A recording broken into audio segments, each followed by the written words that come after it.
NBL waine wapande juu. Waine upanga usi. Au wanaje muri?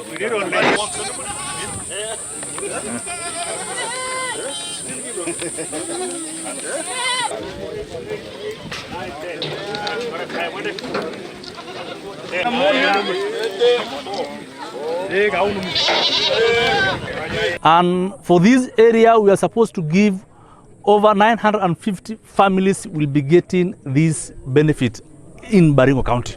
Watu walipoteza mbuzi zaidi ya 30,000 forcefully taken, na kuna mbuzi zingine zilikufa kwa sababu ya kuhamisha na drought.